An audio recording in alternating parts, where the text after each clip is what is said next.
Well, good morning, guys. It's that time again. I am ready to break my fast. I've got some Eye of Round Carnivore crisps I'm going to start with today.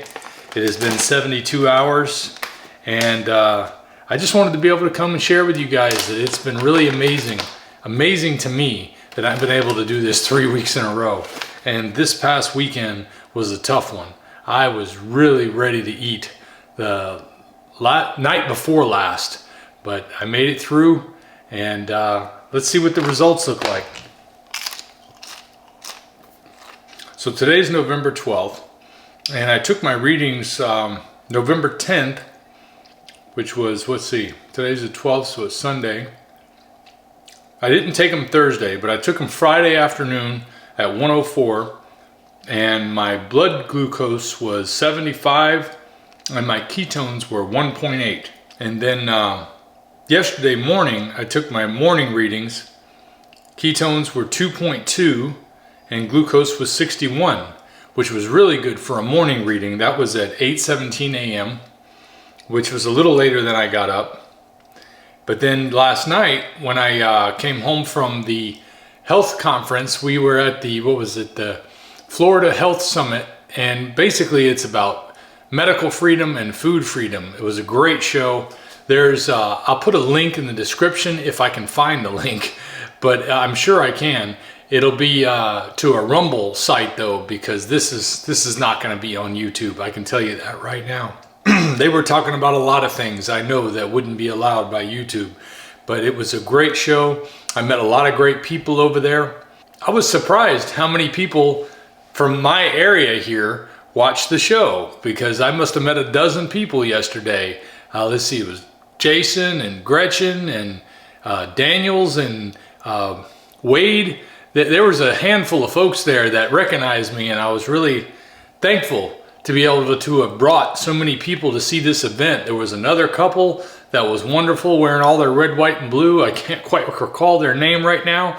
It is 6:30 in the morning, so I'm not 100% awake yet. Man, I'm ready to eat, let me tell you, brother. But my ketones last night after the show were 4.1. My glucose was 39. I have to admit, I did feel quite tired when I got home. That was a bit unusual for me. Usually I feel like I'm ready to go throughout the day.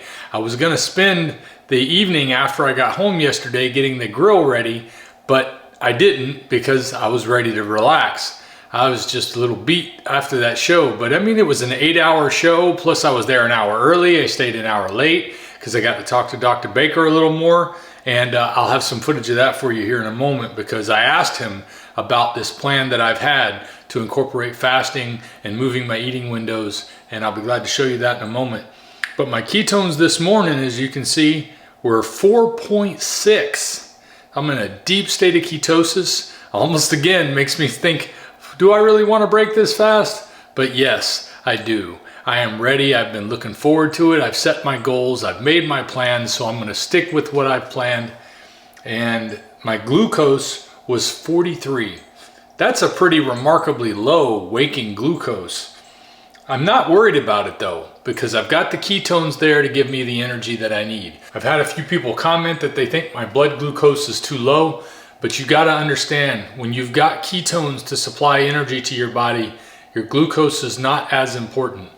And yes, I was tired last night, but it was a long day. It was a long day. And I talked myself out talking to all the folks that I met yesterday, because when I got to do the interview with Dr. Baker at the end, I was already hoarse from talking to folks all day long. But I'm gonna get myself a steak here ready to go shortly, so I can have it in about 30 minutes now that I've started to break my fast. And meanwhile, let's take a look at what Dr. Baker had to say. Hey guys, I'm here with Dr. Shawn Baker. Obviously needs no introduction on my channel, but I'm so thankful to be able to have a chance to talk to him, because I know he's been going through some changes with his injury from jiu-jitsu that he had, and he's been working on getting in ketosis more. And a lot of you have been asking me about why I'm doing this with fasting, why I'm trying to move my eating windows earlier in the day so that I can try to bring down my blood glucose level and bring up my ketone levels, because I've been struggling with keeping this little bit of extra weight that came back at the beginning of the year off, And you know, there was a few things that were involved in my changes. I think one, I went from a much more active job to a little bit less active job. I started prioritizing fat in my carnivore way of eating, and I've heard some people talking about how if you're eating too much fat, you might not be using up your fat stores as a result of that. And then also just the fact that I was eating more. I think I was eating about 2.5 to 3 pounds of meat a day for a while, where on average it had been around 2 pounds of meat. And I was wondering if any of the things that I'm doing now, where I'm doing the 72-hour fast once a week right now for the next 8 weeks, trying to give a real shock to my metabolic system to see if that's going to help me get that back under control. And also just moving the eating windows earlier. I had been eating later in the day because I found it was hard for me to eat late at night, not eat late at night. I wanted to eat munch late at night. And so moving them to morning and noon, I think has been good because it's keeping my ketone level higher during the later part of the day. And I just thought I would ask you while I had you for a few minutes to give me an idea of where you think I might be on track or off track with that when it comes to overall body healing, getting that insulin resistance under control that I mentioned before, because my blood sugar levels were not dropping off after 2 hours of eating, and what your thoughts were when it came to insulin resistance in carnivore. Yeah, okay. Well, there's a lot of things in there. One, you mentioned that you're eating more. Calories still have a role, on carnivore. I mean, you can't just eat unlimited food and not expect to gain any weight. So there is some of that. Going from a standard American diet to a carnivore diet, you may be able to eat more food and still lose weight. But once you've done carnivore for 3 months, 6 months, a year, and you're adapted to it, then you just move the needle up or down by how much you eat. You are correct that if you're over-consuming fat, then you're going to tend to accumulate it more. There is the thought about eating earlier is helpful in a number of ways. One, it often helps with the morning fasting glucose because you mentioned that you're not seeing your glucose come down after 2 hours, but really, when you're eating a protein-based meal, you're going to see a spike in glucose at around 4 hours, 4 or 5 hours. So that's when you're really getting that nutrition is leaving your stomach, because our stomach residence time for food is about 4 hours, and the gastric emptying time occurs at 4 hours, and then those nutrients start getting into the small intestine, start getting absorbed, and then we start seeing primarily release of glucose from the liver from glucagon stimulation, not gluconeogenesis. It's really protein stimulation of glucagon, which causes that rise in glucose after meals. And so I like that you're eating earlier. With regard to the fasting, that's an okay strategy. The only caveat I would say to that is, engage in resistance training while you're fasting, because you want to send a signal to your body that muscle tissue is being utilized, so we don't turn around and cannibalize it. So, those are the overall things I think about. And just, like you said, you want the biggest metric that I care about, honestly, when it comes to like a lot of the stuff is body composition. You want to be lean. And then you look at function and all that stuff. That's the ultimate goal here. It's not what my ketone level is, what my glucose is necessarily. It should be, how do I function? How do I feel?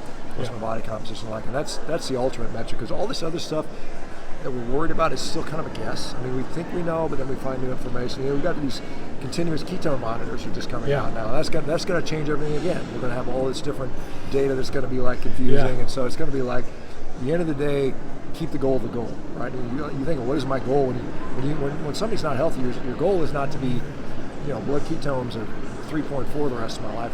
That number is really arbitrary. Your goals are what they are, and you need to focus on that. So that's kind of what I'd say to that. All right. Well, I appreciate your wisdom there, sir, and thank you guys for watching. All right, thanks, Dante. I appreciate it, man. All right, here we are back. My steak is ready. I've already put the temperature probe away. And I just wanted to say that was very interesting what Dr. Baker had to say about the glucagon and the glucose levels being not dropping off after 2 hours, because Dr. Bickman had talked about that in his book, that you should see your glucose levels coming down after about 2 hours of eating. Well, as Dr. Baker pointed out, when you're eating a lot of protein, like I am going to be today, the glucagon is going to keep your glucose levels a little higher for a little longer than your normal eating. So that gives me a little less concern about insulin resistance than I had before.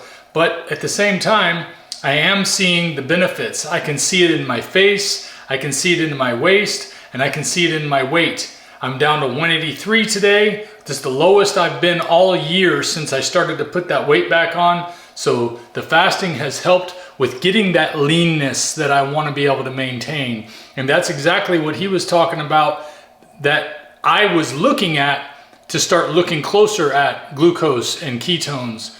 And even though we don't want to make chasing numbers the priority, it is something that can be useful for taking a look at what you're doing. And being able to change my eating windows has been wonderful. It's been really good at helping me to get those ketone levels higher later in the day so that I know that I'm burning more fat, or at least that's what I've always learned about it. As he says, we're still learning about that. I've really found it to be a useful tool. Overall, this fasting has been wonderful. I still got 5 more weeks to go of this. Oh, and what he said about resistance training, I have been doing my push-ups and my squats every day. I'm still walking every day. So I'm getting a little bit of exercise. I'd like to get more. So I've been increasing my numbers. Instead of just doing my 30 push-ups like I started off doing not too long ago to get back into that mode of doing those, I have been doing at least 5 to 8 reps of sets push-ups till I can't stop, till failed. So that way I'm getting the most out of my muscles. I've been doing my squats the same way. I don't know exactly how many I'm doing every day, but it's well over 100 on both, so that I'm getting that repetition back up, maintaining that body mass, that muscle mass, just like he was talking about, just like I mentioned in a previous video. When you're fasting, if you want to maintain those muscles, you got to use them. You got to prioritize them so your body will know, no, we're not using the muscles because we're not using the muscles for energy, because we're using the muscles to work. We're going to use these fat stores. We're going to use these other parts that we've got stored energy in to deplete all that energy.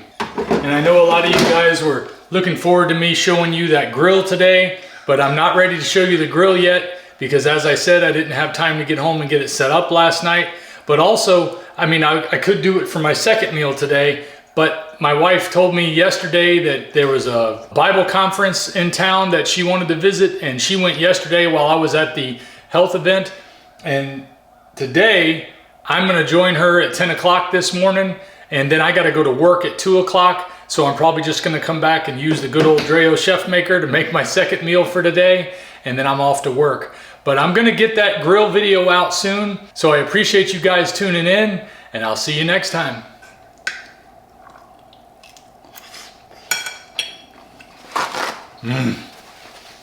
If we pay extra, could we maybe get some grease or fat?